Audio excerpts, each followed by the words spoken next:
कर रही है, ठीक कर रही है। बिल्कुल बिल्कुल, मैं इनकी बात से सहमत हूं, लेकिन सिर्फ मैं ये जानना चाह रहा हूं कि 11 साल विलंब हुआ फांसी की सजा को एक्सिक्यूट किए हुए। अगर ये बात 2011 तक भी हो जाती, लेट भी, तो बात समझ में आती, लेकिन 11 साल में 4 साल आपकी पार्टी की सरकार थी, तब आपने इस पर कोई पहल नहीं की। क्या आपकी पार्टी भी नफा नुकसान देख रही थी पॉलिटिक्स की? ये राजीव जी, ये विषय सीधा सीधा हमारे पार्टी से जुड़ा हुआ नहीं था। सरकार में तो आप भी रहे हैं ना सर, जवाबदेही तो बनती है आपकी। नहीं, जवाबदेही तो बनती है, इसमें कुछ इस तरह के नहीं, ऐसी फाइलें निपटने में जमाना नहीं लगता। उसमें कहीं लीगल हर्डल नहीं था। सुप्रीम कोर्ट जी बिल्कुल आ जाने के बाद आपकी सरकार इस पर किसी भी क्षण कार्रवाई करने के लिए सहमत थी, तैयार हो सकती थी, लेकिन नफा नुकसान देख रही थी। कारण यह था कि उनको यह लग रहा था कि जयललिता नाराज हो जाएगी, तमिल सेंटिमेंट का सवाल था, तमिल वोटर आपके खिलाफ जा सकते थे। ये तमाम कारण थे जिसके कारण से आपकी एनडीए सरकार इसको टालने की कोशिश कर रही है। जिस वोट बैंक का जिक्र आप खुद कर रहे हैं कि ये वोट बैंक की राजनीति रही है, वोट के लिए सब कुछ हो रहा है। एक बात और जो मैं कहना चाह रहा हूं कि जब प्रियंका गांधी बेल्लोर जेल में नलिनी से मिली तो उन्होंने कहा कि हमारा परिवार आपको माफ करता है और माने जो कुछ भी हुआ उसको भूलना चाहते हैं। और उसके तुरंत बाद से कांग्रेस में एक तरह से खामोशी छा गई कि प्रियंका गांधी पार्टी की लाइन बोल रही है, उनका खुद का फैसला है, तो उसके बाद और लोगों के बारे में क्या करें। लिहाजा इसी कारण से कांग्रेस पार्टी और उनकी सरकार ने 11 या फिर 7 सालों तक इन 3 लोगों को जो राजीव गांधी के हत्या के दोषी हैं उन पर कोई भी फैसला लेने से बचती रही। उनको लगा कि शायद सोनिया गांधी, प्रियंका गांधी नाराज हो जाएंगी। तो निश्चित तौर पे कांग्रेस। ठीक है, मैं आ रहा हूं, एक छोटा सा ब्रेक लूंगा। ब्रेक लेने का समय है, बड़ी मजबूरी होती है ब्रेक की। जयवीर शेरगिल जी हमारे साथ जुड़ चुके हैं। जयवीर जी, मैं आपके पास आऊंगा, एक छोटा सा ब्रेक के बाद बातचीत करेंगे। सवाल कई है, उसके जवाब अलग अलग है। बीजेपी के अनुसार अलग जवाब है, कांग्रेस के मुताबिक अलग जवाब है, कानून के जानकारों के मुताबिक अलग जवाब है। छोटा सा ब्रेक।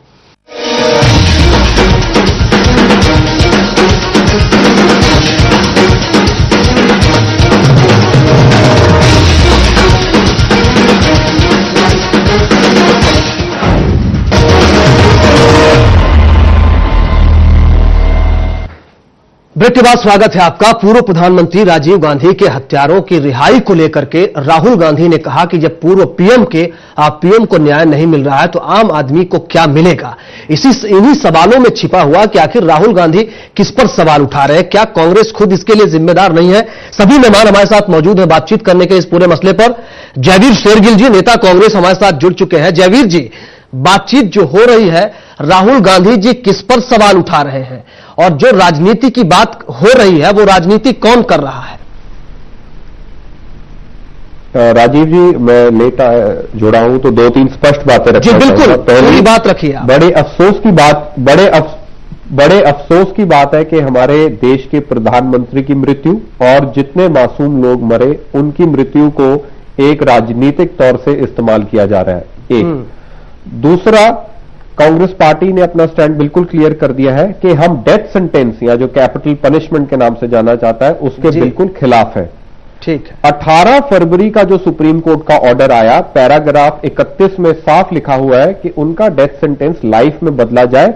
लाइफ मतलब आखिरी सांस तक वो जेल में रहेंगे, सब्जेक्ट टू अगर उनको अप्रोप्रिएट गवर्नमेंट छोड़ देती है। ठीक। तीसरा, सेक्शन 432 और 435 के हिसाब से तमिलनाडु की सरकार अप्रोप्रिएट गवर्नमेंट नहीं है, क्योंकि उसमें बहुत साफ शब्दों में लिखा हुआ है कि जिसमें दिल्ली स्पेशल पुलिस एस्टैब्लिशमेंट के एक्ट के तहत इंक्वायरी हो, इन्वेस्टिगेशन हो, या उस कानून जो सेंट्रल लॉ है उसके तहत सजा मिले, उसमें सेंट्रल गवर्नमेंट से प्रायर कंसल्टेशन की जरूरत है, जो इस मामले में नहीं की गई। ठीक है। सुप्रीम कोर्ट ने बहुत एक फंडामेंटल राइट डिले के पॉइंट पे ये कम्यूट किया है, डेथ सेंटेंस इनटू लाइफ। इसमें तारीखें बहुत जरूरी है। 28 अप्रैल 2000 को गवर्नर साहब के पास पहली बार मर्सी पिटीशन गई थी।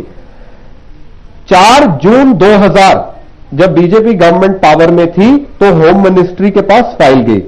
4 जून 2000 से लेकर 2005 तक वो फाइल होम मिनिस्ट्री के पास ही रही, प्रेसिडेंट साहब तक नहीं गई। जब यूपीए कांग्रेस गवर्नमेंट आई 2005 में पहली बार ये फाइल होम मिनिस्ट्री के ड्रॉर से निकल के प्रेसिडेंट के साहब के पास गई। तीसरा, जो पूरी ये सिचुएशन की गंभीरता, ये जो घटना खुली है, उसका निर्णय और फैसला 1999 में सुप्रीम कोर्ट ने कर दिया था कि ये घटना ऐसी है।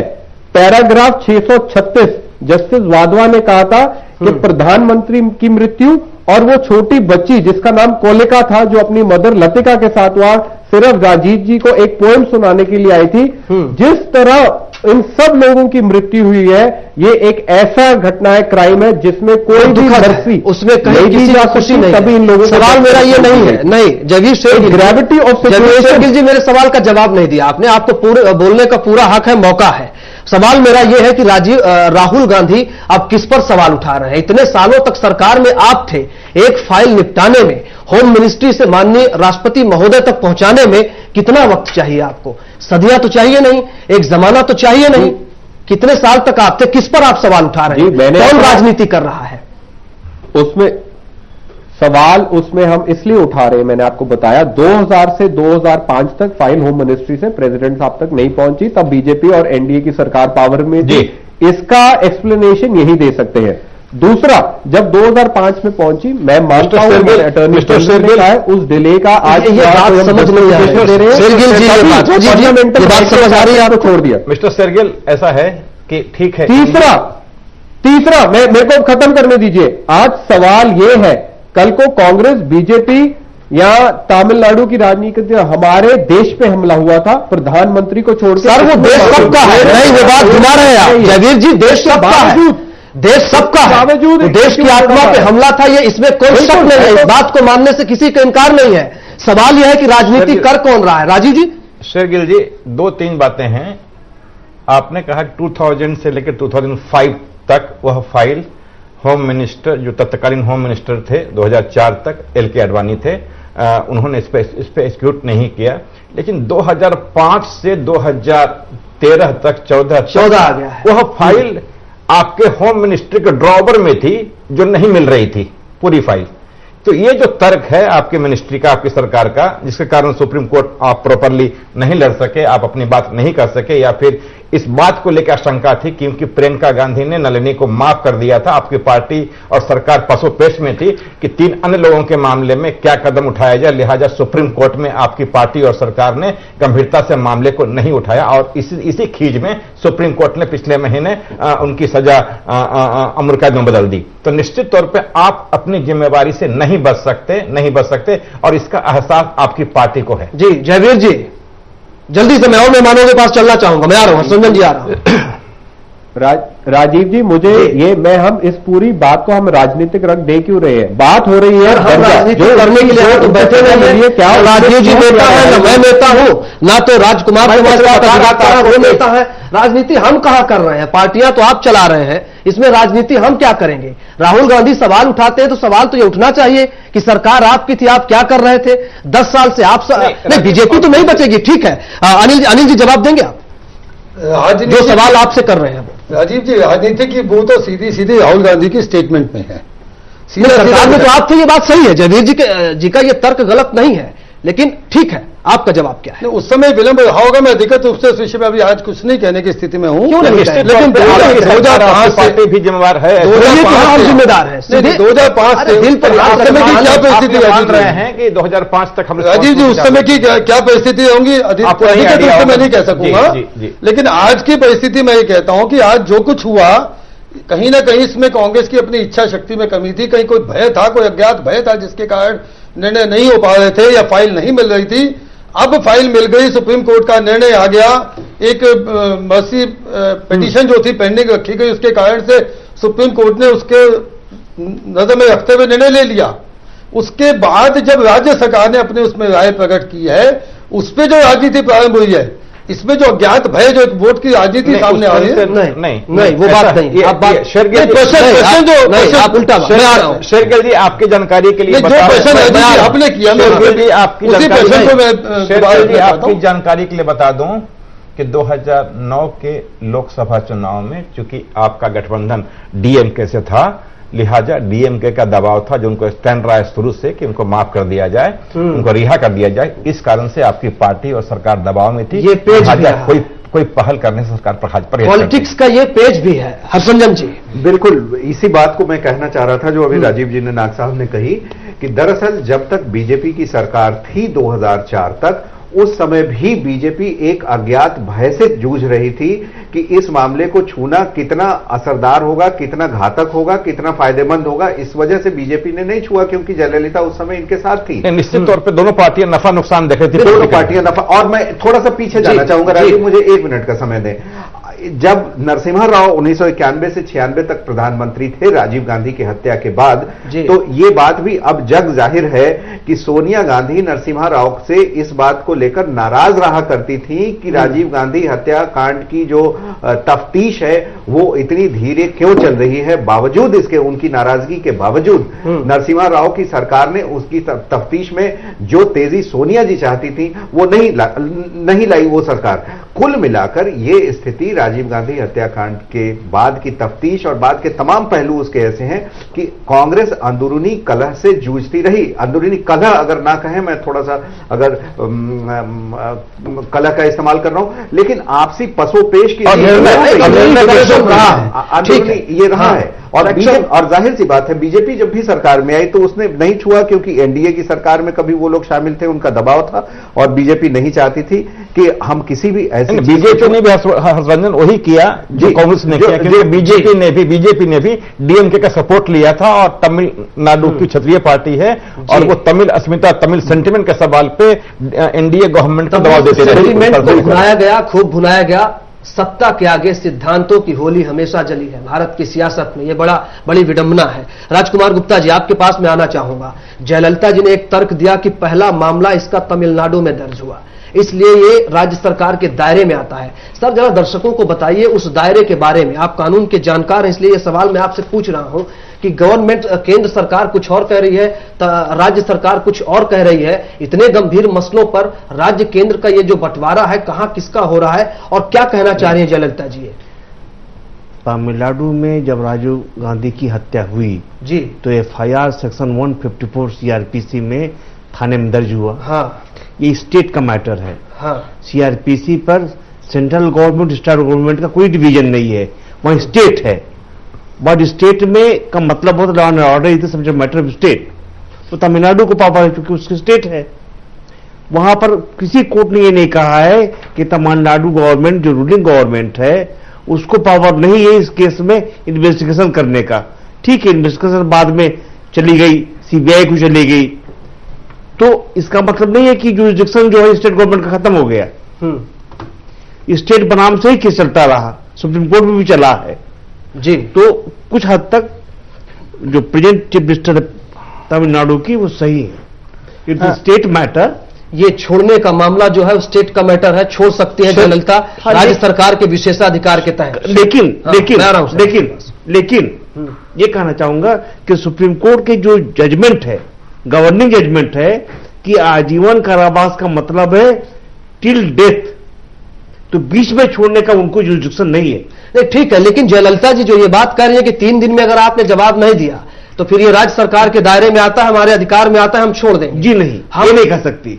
सी not right, see not right, क्योंकि ये बात supreme court judgment. Gupta ji, मैं एक आपको कोड ऑफ क्रिमिनल प्रोसीजर 432 और 435 का हवाला देना चाहूंगा जो शेरगिल जी भी अभी दे रहे थे। ये 432 और 435 under section code of criminal procedure, इसके तहत राज्य सरकार को यह विशेषाधिकार है कि उनके यहां कैद और जो मामले वहां चले हैं, जो घटना वहां हुई है, जो इंसिडेंट हुआ है, इस मामले में कैद किसी भी कैदी को वो छोड़ सके, रिहा कर सके। लेकिन केंद्र सरकार ये प्ली दे रही है, केंद्र सरकार ये प्ली दे रही है कि जिस मामले में केंद्र इन्वॉल्व है, जिस मामले में इन्वेस्टिगेशन यहां हुआ है, उसमें आपको कंसल्ट करना पड़ेगा। इसमें चीजों की बात शेरगिल ने जो सवाल उठाया है कि 432 एंड 435 सीआरपीसी, सवाल वो नहीं है 435 432 का। सवाल यह है कि सुप्रीम कोर्ट ने अपने फैसले में यह भी हिंट किया है कि आजीवन कैद की सजा सुप्रीम कोर्ट ने उसको मुकर्रर कर दी है। अब उनको रिहा करने और नहीं करने के बारे में फैसला लेने का पूरा अधिकार राज्य सरकार है। तो वैसे में मुझे लगता है शेरगिल जी कि 432, 435 का जो इंटरप्रिटेशन है उसमें थोड़ा सा कंफ्यूजन है। जी राजीव जी, लेकिन एक बात मैं लेकर जाऊंगा शेरगिल जी के पास, वो सवाल पाए। शेरगिल जी मैं आ रहा हूं, बस 2 मिनट दीजिए मुझे। जो बात शेरगिल जी कह रहे हैं कि हम कैपिटल पनिशमेंट के खिलाफ हैं, फिर ये पुनर्विचार याचिका दाखिल किस लिए की गई है? जो फांसी की सजा उम्र कैद में बदली गई है, उस पर भी रिव्यू पिटीशन दाखिल की गई है। राजीव जी नहीं, निश्चित तौर पे ये क्या है? नहीं, सवाल वो नहीं है, क्योंकि यह भी फैसला कल देर रात जिस अफरा तफरी देखी गई देर रात में law secretary mister Mahanvati and plus PMO, तो निश्चित तौर पे राहुल गांधी के एक लाइन के उस बयान के बाद सरकार हरकत में आई और उनको ये लगा कि यह मौका है जब हम सुप्रीम कोर्ट में फिर से कह सकें कि इसकी पुनर्रिव्यू करें। और कांग्रेस की चिंता उसकी रिहाई और फांसी से अधिक उनको ये लग रहा है कि जो नुकसान आंध्रा में हुआ है शायद उसकी भरपाई तमिलनाडु में। आ रहा हूं मित्तल जी, आ रहा हूं। तमिल अस्मिता का सवाल है, कांग्रेस को थोड़ी उम्मीद इससे है। जयवीर शेरगिल जी, क्या यही वजह है? सुन रहे हैं आप राजीव जी को? राजीव जी, मैं पहले तो कानून क्लियर कर दूं कि कोई इंटरप्रिटेशन का मसला नहीं है। 432 और 35 में बहुत बड़ा लिखा हुआ है कि अगर वर्ड जो शब्द यूज किए गए हैं, Delhi police special police establishment act के तहत इन्वेस्टिगेशन होएगी तो केंद्रीय सरकार को कंसल्ट करना पड़ेगा। इसको ना तो कांग्रेस बदल सकती है, ना बीजेपी, ना कोई। ये बहुत साफ शब्दों में लिखा हुआ है। नंबर 2, मैं यही अगर मैं यही रोक रहा हूं, कंसल्ट किया है, ये बात उसमें जरूर लिखी गई है कि राज्य सरकार को केंद्र से कंसल्ट भेजा गया, एमएचए को भेजा गया है। 3 दिन का मांगा गया है वक्त कि 3 दिन में जवाब दें, और अगर 3 दिन में आप जवाब नहीं देंगे तो अंडर आर्टिकल 432 एंड 435 अपने विशेषाधिकार का इस्तेमाल करते हुए राज्य सरकार अपना फैसला कर देगी। ये 2 दिन हो चुका है जी।